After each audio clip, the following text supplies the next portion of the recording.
இல்லாத ஊருக்கு வழி கேட்கிற மாதிரி இருக்கு நீங்க. இல்லாத ஊருக்கு வழி கேட்கறீங்க நீங்க. நான் உங்க கேள்விக்கு நான் பதில் சொல்லிட்டேன். தொகுதி மறுசீரமைப்புக்கு உண்டானது. தொகுதி சீரமைப்பு கூட்டம் நடத்தி தமிழக பிரச்சனைகளை திசை திருப்ப திமுக முயற்சி செய்து வருகிறதா என செய்தியாளர் எழுப்பிய கேள்விக்கு மதிமுக எம்பி துரை வைகோ பதிலளித்துள்ளார்.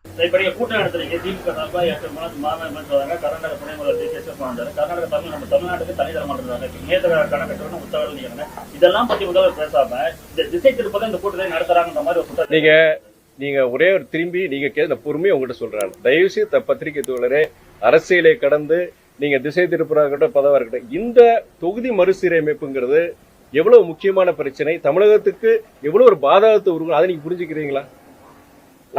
நீங்க சொல்றீங்க திசை திருப்பு இல்ல இது இல்ல இல்ல இல்ல இல்ல இல்ல இல்ல இல்ல இல்ல பாருங்க இந்த பாருங்க இந்த பாருங்க மற்ற பிரச்சனைகள் விட்டுருங்க.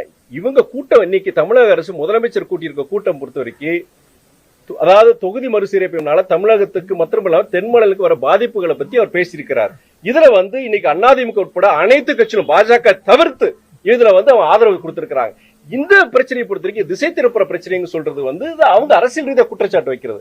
நீங்க இதுல ஏதாவது தவறு இருக்கா, நாங்க கேட்கிற தவறு இருக்கா, நீங்க சொல்லுங்க. நீங்க அது நீங்க சொல்லுங்க. நீங்க இல்ல இல்ல நீங்க இல்ல சகோதரர் இல்லாத ஊருக்கு வழி கேட்கிற மாதிரி இருக்கு நீங்க. இல்லாத ஊருக்கு வழி கேட்கறீங்க நீங்க. நான் உங்க கேள்விக்கு நான் பதில் சொல்லிட்டேன். தொகுதி மறுசீரமைப்புக்கு உண்டானது எஸ் ஆர் நோ, சரியா தவறாங்கும் போது அதுதான் கேள்வி. நாங்க தமிழ்நாட்டில் எல்லா அனைத்து கட்சிகளும் இது பண்ணிருக்கிறாங்க. ஏங்க அதுதான் அதான் தோழர் இல்ல இல்ல இல்ல இல்ல தோழர் இங்க அந்த கேள்வி கேட்டார். முதல் கேள்வி அது தோழர் தான் கேள்வி கேட்டார். நான் என்ன சொல்லணும், அமித்ஷா சொல்லியிருக்கிறார். என்ன சொல்லியிருக்கிறாரு, 39 நாங்க குறைக்க மாட்டேன்னு சொல்லியிருக்கிறாரு.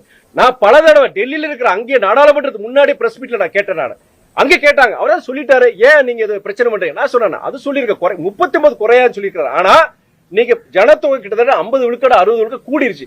டீலிமிட்டேஷன் பண்ணும்போது பாப்புலேஷன் பேஸ் வரும்போது நீங்க இன்னைக்கு இருக்க 543 நாடாளுமன்ற லோக்சபா சீட்ஸ் கூட உங்களுக்கு. அப்படி கூடும் பொழுது எங்களுடைய 7.2% ஷேர் அதை நீங்க குறைக்க மாட்டீங்களா, அதுக்குண்டான உத்தரவாதம் கொடுப்பாரா, அது இந்த நேரத்தில் நான் கேட்கறேன்னு சொல்லிட்டு பல இது 2 பிரஸ் மீட்ல சொல்லியிருக்கிறேன். நான் அதுக்குண்டான பதில் இதுவரைக்கும் ஒரு உத்தரவாதம் பாஜக தமிழ்நாடு பாஜக தலைவர் அது கொடுக்கல.